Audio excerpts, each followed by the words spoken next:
frequently asked questions na natatanggap ko is, kailangan bang i-integrate or i-register si MikroTik sa billing system? Ang sagot doon, pwedeng oo, pwedeng hindi. Kung gusto mo na si billing system mag-act like a controller, meaning pwede siya mag-create ng users, mag-edit ng profile ng users, ng secret ng users or username ng mga users mo, pwede mong i-delete, pwede ka auto-disconnect, auto-reconnect, everything na pwedeng gawin sa MikroTik via the billing system. Kung ayaw mo naman i-integrate si MikroTik sa billing system, pwede naman mag-a-act lang siya as pure billing system. So, para ka lang din gumagamit ng Excel for monitoring purpose. Pero sa video na ito, magfo-focus tayo kung paano ba i-register o i-integrate si MikroTik sa billing system.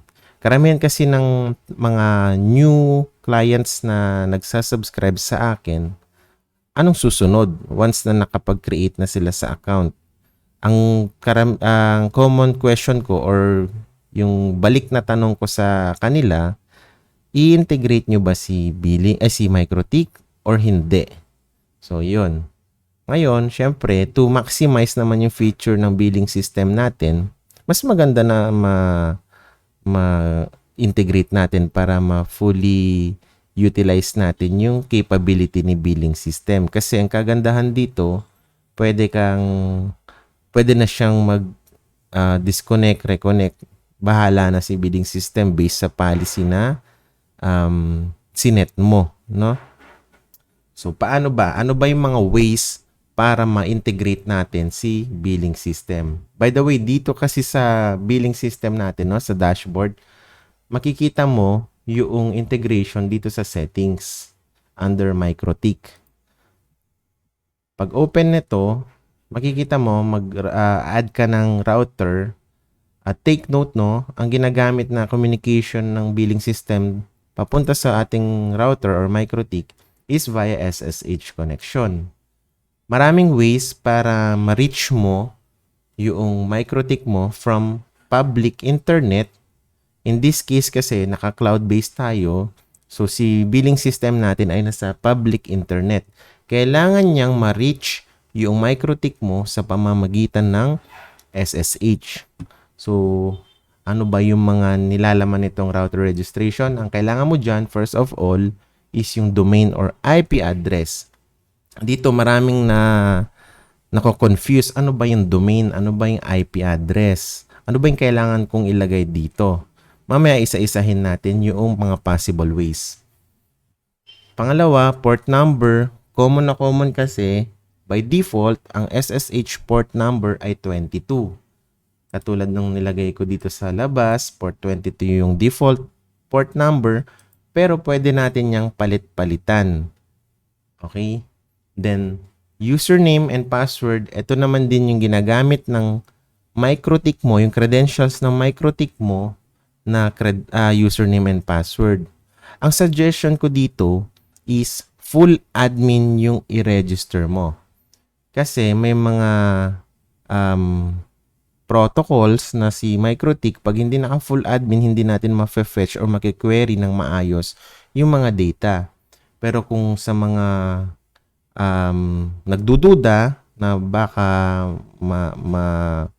ma-hack yung MikroTik nila, ang suggestion ko dito, at least yung username and password mo or yung credentials is merong mga ito. SSH, syempre, number 1. Read, write, password, sensitive, at saka, ano pa ba? At least yan, meron niyang mga yan. Policy, sige, lagay na rin natin.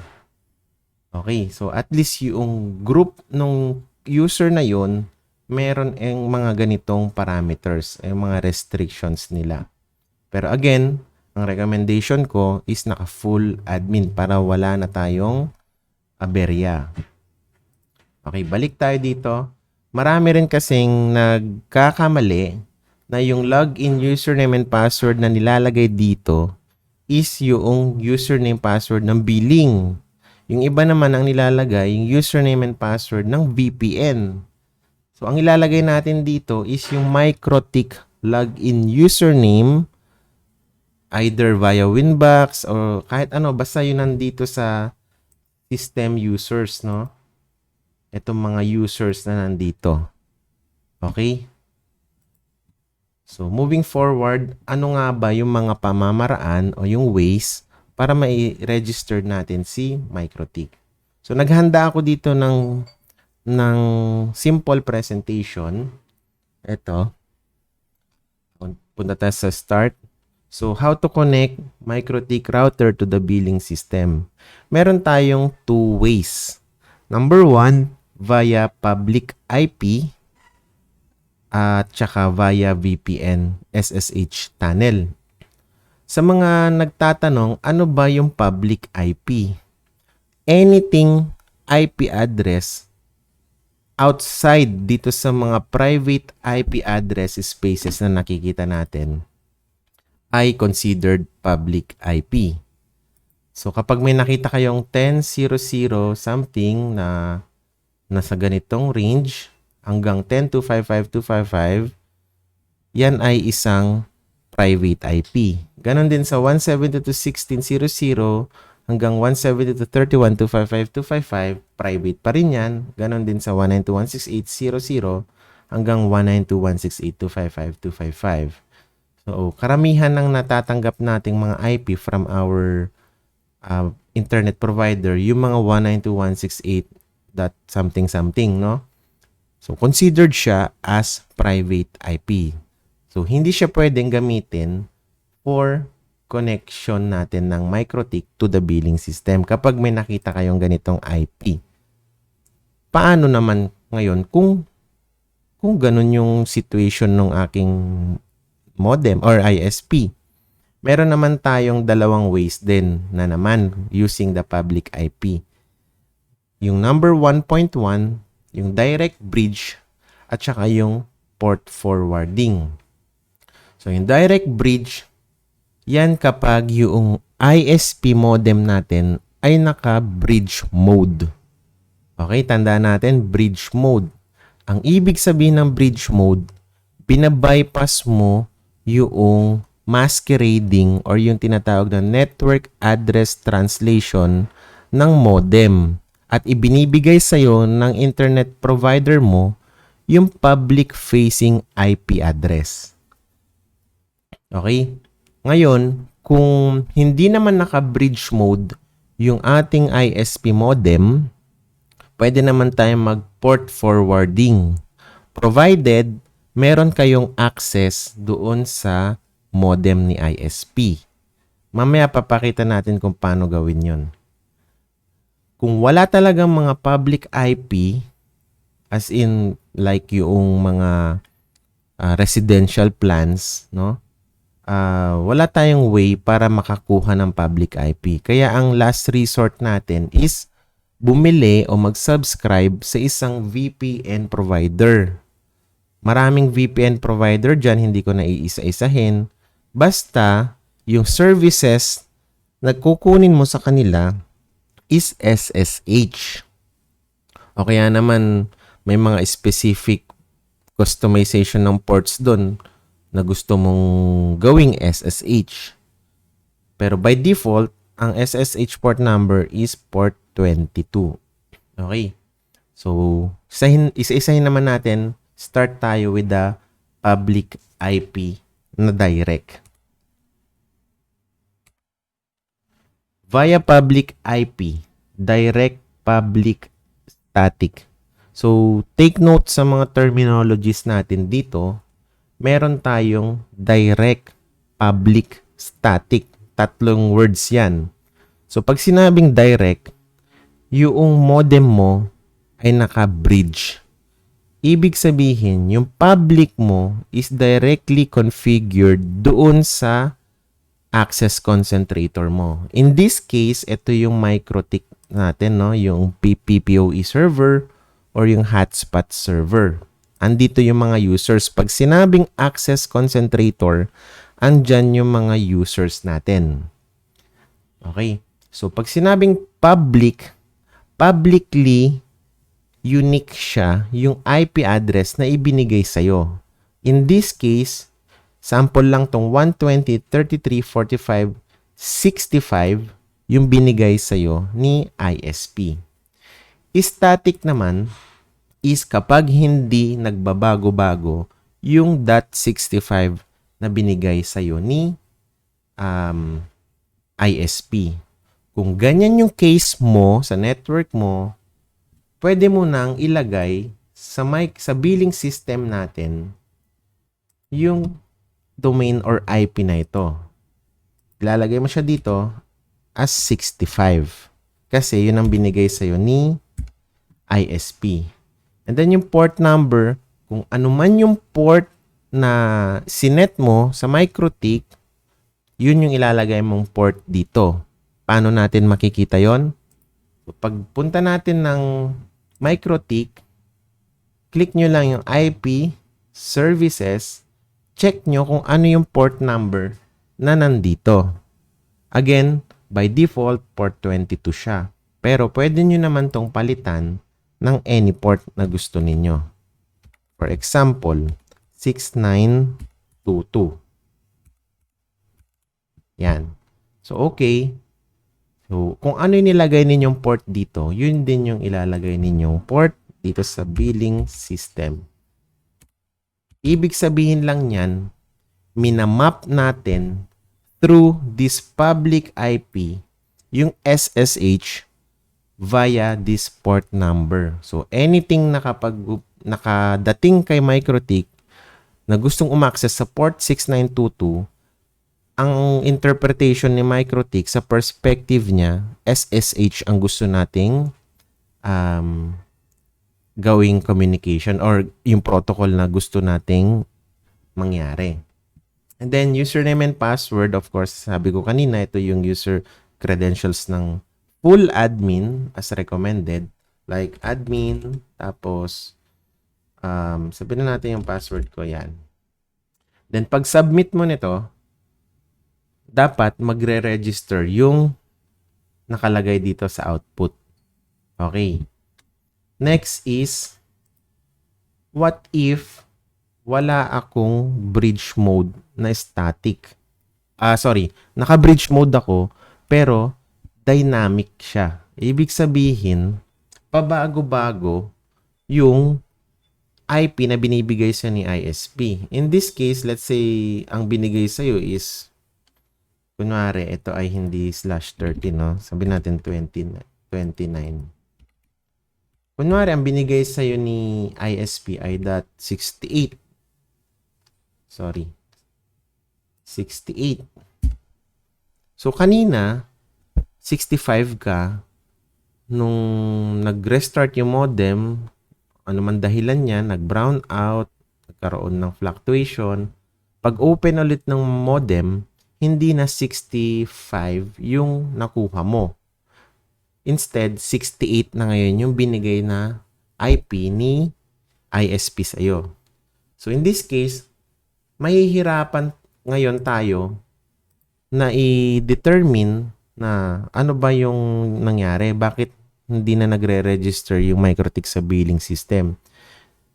Ngayon, isa-isahin mo, magto-troubleshoot ka. It takes time, no? Para makita natin. To find out lang na nagbago pala yung public IP mo. Instead na 65, naging 68. Kaya ang gagawin mo, first impression mo na gagawin mo is papalitan mo ngayon to, di ba? Ng 68. Yan. Alangan naman na lagi nating gagawin to every time na nagbabago-bago yung public IP natin, no? Mahirap siya, hindi natin alam, baka in any time baka nagbabago-bago siya. So ang gagawin natin dito is i-enable natin ngayon. One solution is i-enable natin ngayon yung cloud service ni MikroTik. Ano ba ibig sabihin ng cloud service na to? So kapag in-enable mo yung DDNS, And then, finorce update mo, kung ano man yung lalabas dito, yan, yan yung i-call mo as domain. Hindi na yung public IP. Lalagay mo siya dito.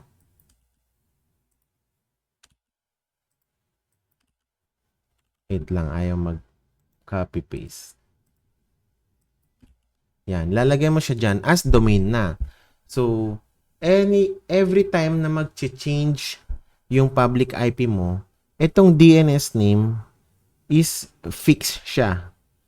Ibig sabihin, imamap ni MikroTik yung public ng MikroTik mo at that time dito sa domain na ito.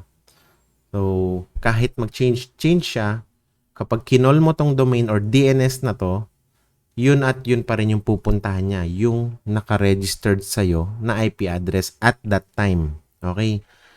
Problem dito is, what if multiple ISP kami? Minsan, ang nakukuha niyang IP, yung sa Globe, minsan, yung nakukuha niyang IP sa PLDT. So, okay pa rin ba yon? Ang sagot is hindi. Kasi first of all,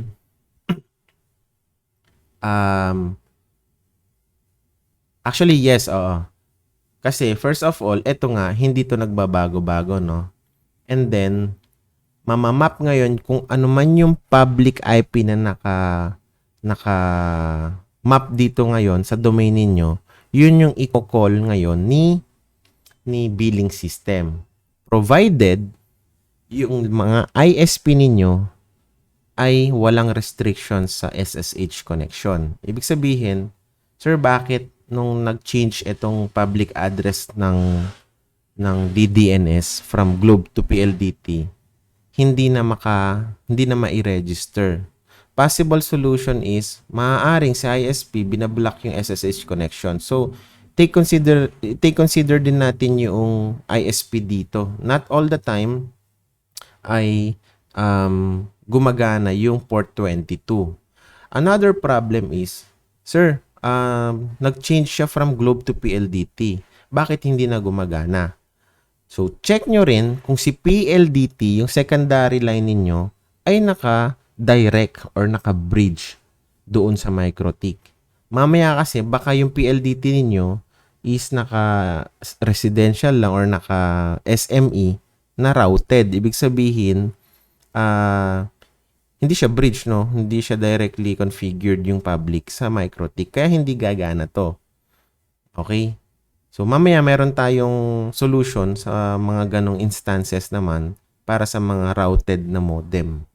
Pero ang gusto ko lang sabihin dito, make sure lang natin kung ano man yung public address dito na mamamap ni MikroTik doon sa domain na fix ay accessible via SSH. Kung direct yung gusto nating gawin, ha. Okay. So, I hope malinaw to. Kung ayaw nyo naman na pabago-bago tong public address, merong way para imanggel yung ISP, kunyari si Globe, yung ISP1 ninyo, gusto nyo dun lang magmamap itong DDNS na to. So, maraming tutorial sa Google kung paano imanggel para laging si Globe ang lalabas dito. Okay? Next is, assuming wala tayong bridge mode, either public dynamic or public static, no? Ang pwede natin gawin is port forwarding. So, ano naman yung mga instances na kailangan natin mag-port forward? So, tulad nito, so check ulit natin terminology, port forwarding via public static. Okay, meron kang public static pero hindi naka-bridge. Meaning, hanggang dun lang siya sa modem. Yung .65 mo kanina, instead na direct dito sa MikroTik, kasi kanina naka-bridge, naka-bypass si modem, ay nandito na siya. Nasa public port interface na siya ng modem. Tapos, pagdating sa'yo, ang binibigay na ni modem is mga private na 192.168.100 dot something. Ang tawag dyan, routed. Routed modem.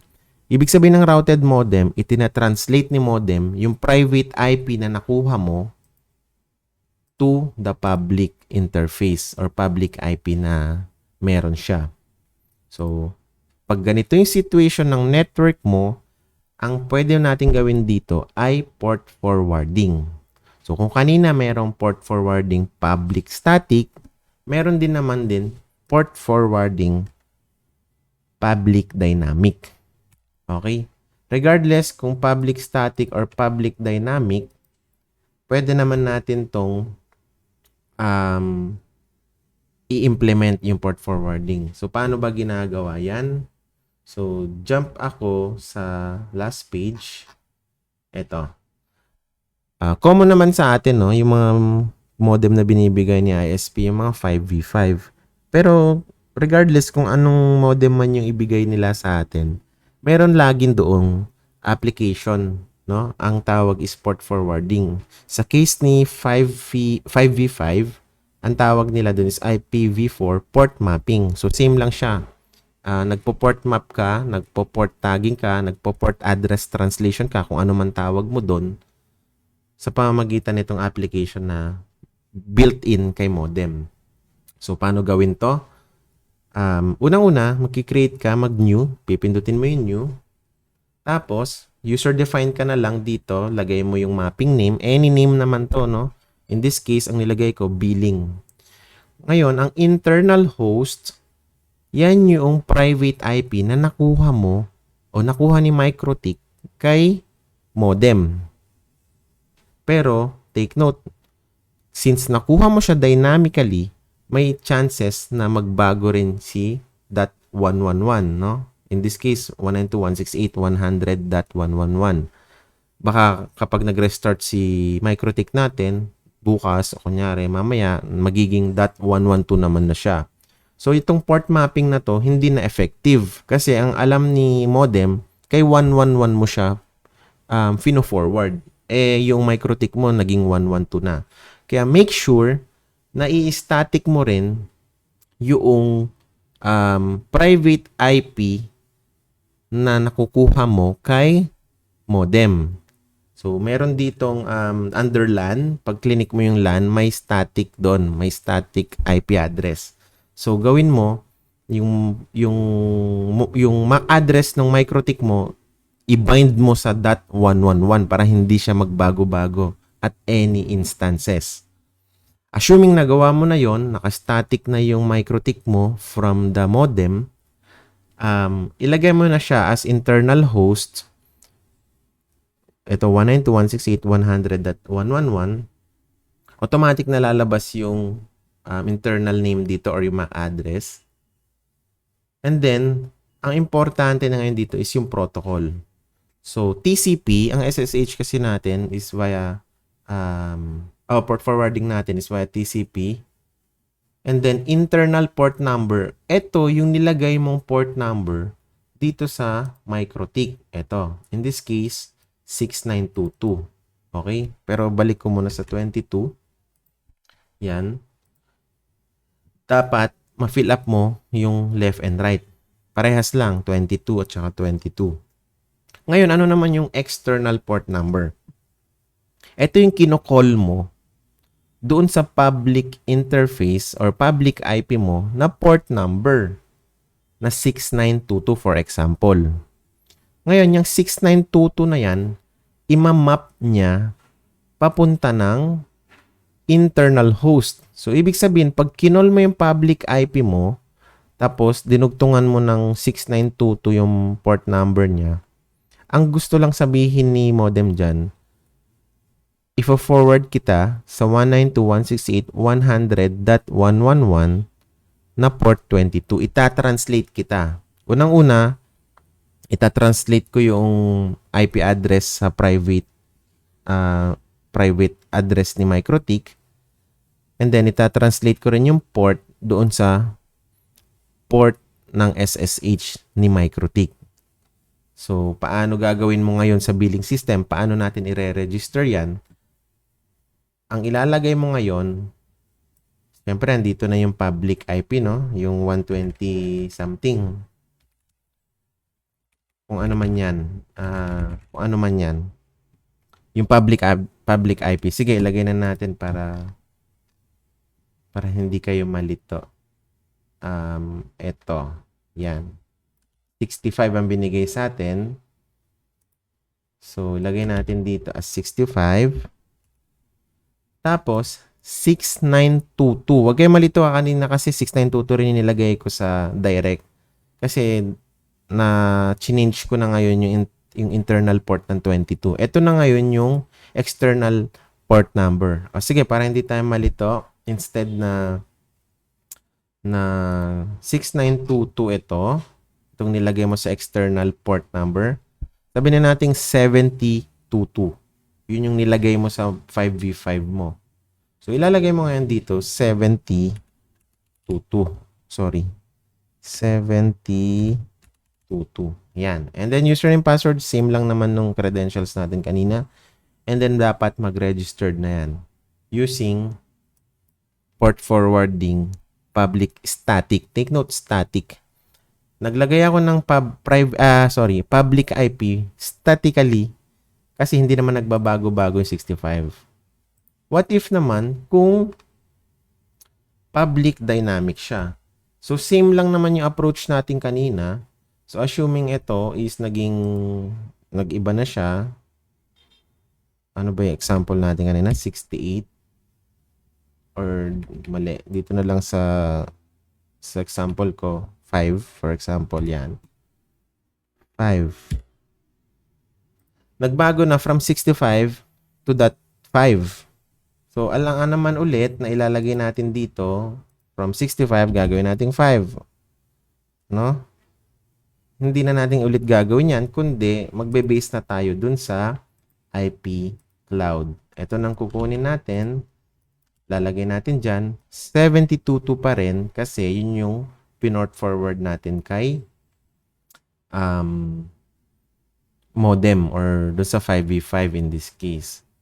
And then, pag click nyo yung submit, dapat mag-register na siya.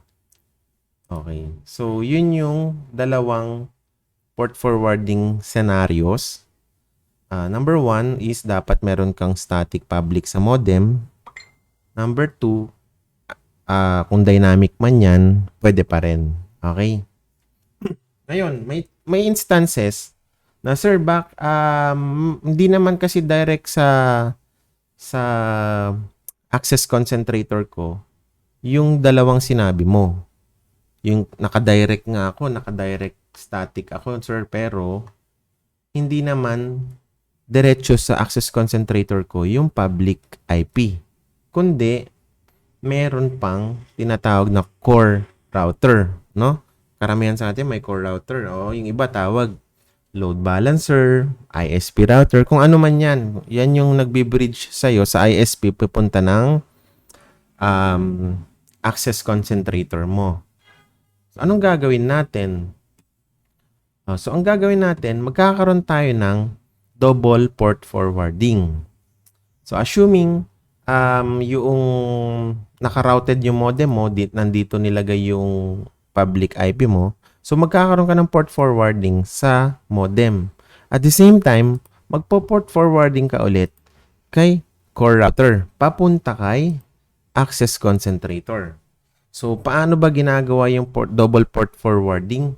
So, kanina na pag-aralan natin kung paano mag-port forward ng direct to access concentrator. Yung parang ganito. Direct to access concentrator. So, kung ganitong instances naman, kailangan natin mag-implement din ng port forwarding dito. Assuming, ang binigay na, in-static natin to kanina into 111, di ba? Itong first microtik na to. Assuming yung susunod dito is iba na naman yung private IP segment natin.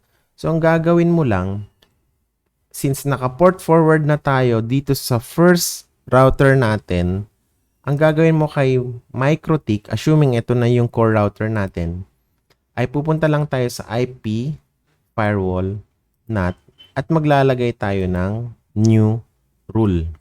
So dito, since ito na si core router, ito si 111 na IP kanina, ang gagawin natin is destination NAT, protocol is TCP. Ang ibig sabihin lang nito, kapag meron tayong na-detect na ganitong 6 port or port number 722, pag na-detect natin yan from the modem at finorward sa atin sa core router, ang gagawin natin, i-forward naman ulit natin kay access concentrator. So dito, sabihin na natin yung access concentrator natin, si 172.16.0.1. Tapos, kung ano man yung configured sa IP services ni access concentrator, yun din ilalagay mo. Okay. So, anong ibig sabihin nito? Pinorward ni modem, papunta kay core yung 722 as port 722, no? Ngayon, si 722 naman, na-detect ngayon ni core router, meron akong rule dito na kapag may na-detect akong 722, ifo-forward ulit kita kay ganitong IP address, which is si access concentrator. Tapos, i-translate mo ngayon yung 722 into port 22, kung yun yung naka-configure dun sa IP service ng access concentrator. Okay? So, nangyari dyan, double port forwarding. Pero, take note, maraming loopholes o possible problem pag nagdo-double port forwarding tayo. Including dyan yung mga routing, no? Mga PBRs. So, check lang natin kung nakakarating ba yung first forwarding natin kay core. Tapos, check din natin from core kung naifo-forward niya yung second forwarding kay access concentrator. Okay? So, yun yung mga challenges mo ngayon kung paano mo i-check. Baka kasi may firewall ka dito na nagde-deny nung ganito o kaya naman may additional load balance ka na naman dito assuming meron kang pangalawang ISP dyan papunta kay core. Tapos nung finorward naman itong, kunyari ito si Globe yung primary mo, finorward niya kay core, nakapunta nga kay access concentrator, pero pagbalik, imbes na ibalik niya dito sa Globe mo, binigay niya kay PLDT. So, ay error yon. So, consider din natin yung mga policy-based routing natin o yung mga yung mga routings natin kung makakabalik ba yung return traffic from access concentrator going out to the public IP natin. So, assuming wala ka lahat nito, wala kang public, naka-residential ka lang talaga. Sir, private IP nakukuha dito eh. Kasi private IP na naman yung nakukuha dito sa papuntang router ko. So, ang pinaka-last resort natin is VPN tunnel na. So, maraming mga provider ng VPN tunnel. I-make sure nyo lang na yung orderin natin. First question pala. Sir, monthly ba to? Oo. Karamihan ng mga VPN providers monthly subscription. So, make sure lang natin pag order tayo ng VPN tunnel, ang service na pipiliin ninyo is SSH, no? Kasi may mga VPN provider na per port ang kanilang subscription. Ibig sabihin, one subscription for Winbox 8291, yung port. One subscription for SSH. One subscription for kung ano-ano pa. Web, no? Yung port 80 ni MikroTik. So, make sure nyo lang na SSH yung service na gagamitin nyo or isa-subscribe niyo kay VPN. May additional question sa akin dito. Sir, kailangan ba one tunnel or one VPN per port? Yes, oo. Kasi karamihan na nagkakamali dito, pinapalitan nila yung Winbox VPN nila ng SSH. Ngayon, sasabihin nila, Sir, nawala yung access ko sa Winbox, di ko na ma-access yung MikroTik ko. Kasi nga, one port subscription per tunnel ang ino-offer ng VPN provider na yon. Pero kung may makuha kayong VPN provider na lahat, no restrictions sa mga ports, mas maganda pero mas mahal yun. Okay, so paano gumagana si VPN via SSH tunnel? First of all, kapag nag-subscribe kayo, behind the scenes, hindi nyo makikita yung VPN network. Although, kung medyo techy tayo, no, makikita natin to kung ano man yung IP na binigay sa atin na or IP segment na binigay sa atin ni VPN provider. Ang tawag dito, yung IP na binibigay sa atin na bago, na hindi naman natin kinonfigure, is yung overlay IP natin. So, ibig sabihin, nagkaroon ng logical IP yung MikroTik mo, yung access concentrator mo ng ganitong network. Okay? Ngayon, mayroon ng parang LAN connection si MikroTik papunta kay provider. So, ibig sabihin, part na siya ng iyong network. Ibig sabihin, napiping mo na siya, pwede na kayong mag-LAN to LAN or private IP to private IP. Invisible na ngayon kung ano man yung dinaanan niyang path, no? Let's say, ito may private na naman to. May private to, tas private na naman to. Hindi na niya titignan kung ano man yung mga dinaanan niya. Ang feeling na MikroTik, may nakakabit sa kanyang isa pang router na directly connected via itong network na to. So, ibig sabihin, nare-reach mo na ngayon si MikroTik from the proxy or from the VPN provider. Kaya ang tawag natin minsan, ang tawag natin din sa kanya is proxy. Nagpo-proxy siya para ma-reach mo yung MikroTik mo from the public ni VPN provider. Sinong kinokol mo ngayon na public? Yung public ni VPN providers. Kasi nga, wala kang public, di ba? Wala kang public dito. Wala kang public dyan. So, nakikihiram ka ng public sa VPN provider. Yun ang ibig sabihin ng nakikiproxy, ay nagpo-proxy siya para sa'yo. Nakikihiram ka ng public IP kay proxy. Ngayon, si proxy server or si VPN provider, siya na ngayon ang mag-provide or siya na ngayon yung mag-port forward from public IP niya doon sa access concentrator mo. Question, sir, kailangan pa ba namin mag-port forward dito? Hindi na. Dito, hindi na rin. Kasi, technically, parang direct connected na si VPN provider papunta kay MikroTik. So, si VPN provider na ang magbibigay sa'yo ng port forwarding. Okay? So, paano kino-configure yun sa billing system? Assuming ito yung VPN provider mo, VPN.provider, assuming ito yung domain niya, no? .com. Tapos, may bibigay sa yung port forward, may bibigay sa yung port number si VPN for sure. Random yun. Pero fixed, no? Let's say 2633. Yan yung binigay sa'yo. So, ganyan ang paglagay ng domain at saka ng port number. Kasi nagkakamali yung karamihan. Ang binigay ni VPN provider, sir, is ganito eh. 2633. Ito yung binigay niya. Tapos nilagay nila dito is 22. Mali yan. Since si VPN ay nagpo-port forward sa'yo, ibigay mo na yung port address na binigay niya sa'yo. I mean, i-configure mo na yung port address na binigay niya sa'yo. Kasi siya na yung nag-port forward para sa'yo in behalf mo. Okay? So, ganito yung mangyayari. Kung baga, kinokol mo yung public niya, tapos, kinokol mo naman yung binigay niya sa'yong port for port forwarding. Okay? Walang configuration na ganito.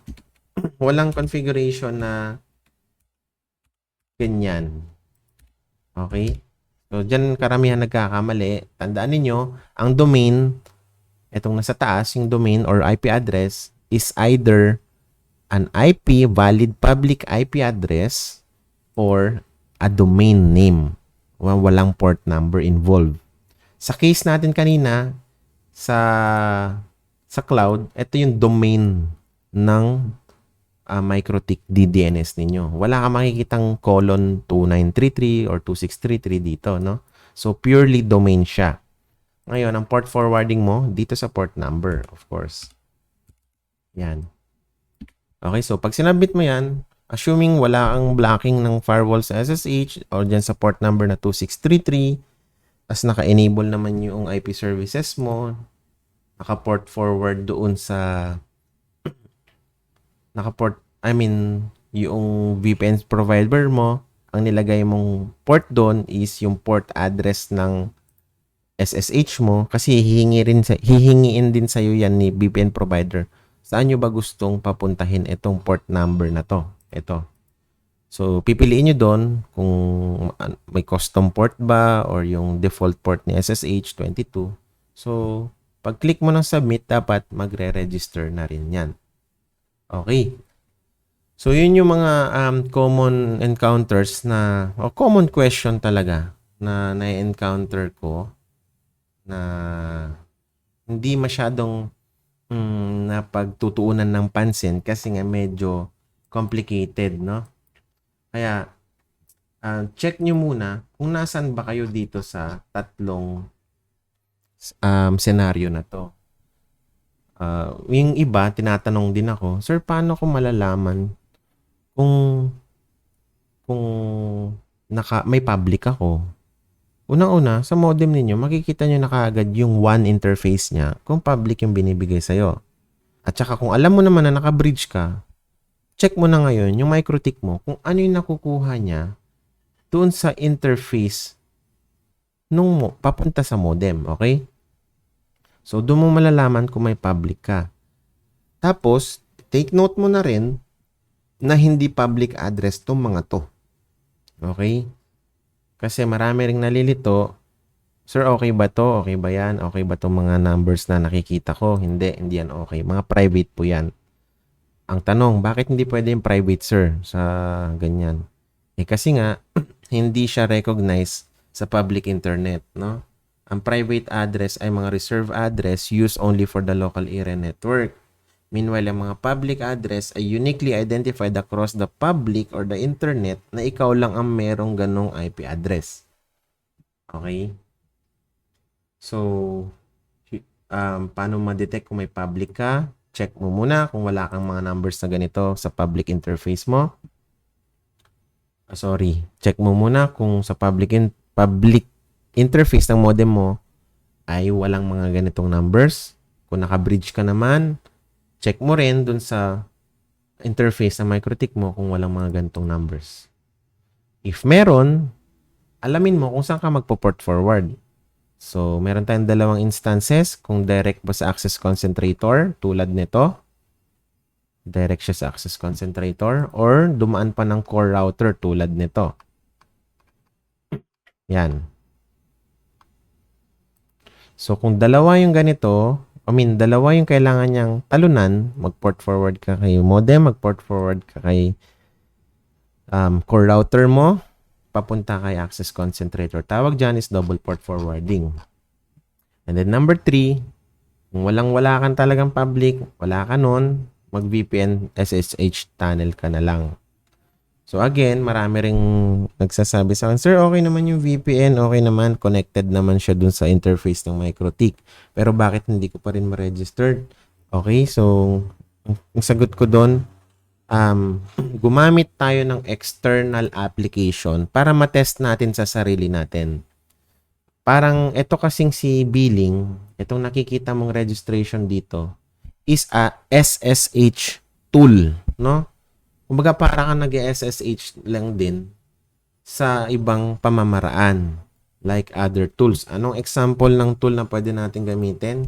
Yung tinatawag na PuTTY, no? Yung PuTTY or PuTTY, kung ano man yung tawag nyo dyan. So, para matest ninyo kung gumagana ba yung VPN ninyo, pwede mong ilagay dito vpn.provider, kung ano man yung domain na binigay sa inyo, .com, at saka yung port number na binigay sa inyo ni provider or ni VPN provider. So, kapag in-SSH nyo yan, tapos, somehow nagkaroon ng issue, problem, or error connection, ibig sabihin, hindi kayo nakakarating sa MikroTik ninyo. Although, connected yung interface ni VPN, connected siya, pero hindi nyo ma-SSH using third-party tool, much more din, hindi rin marireach ni billing system yan kasi same lang naman ang ginagamit na tool ni billing system at saka ni PATI. So, SSH lang sila. Para lang may cross-checking kayo. Kasi, kadalasan, sinasabi, may issue ba sa billing? Hindi makakonect hindi maka-connect sa MikroTik ko. Okay naman, connected naman yung VPN ko. So, to check lang, gumamit ka ng third party, like PuTi or PATI, check ninyo kung nakakarating din nga si PATI papunta kay MikroTik. If not, I think it's about time to ask na rin ng support with your VPN provider. Okay?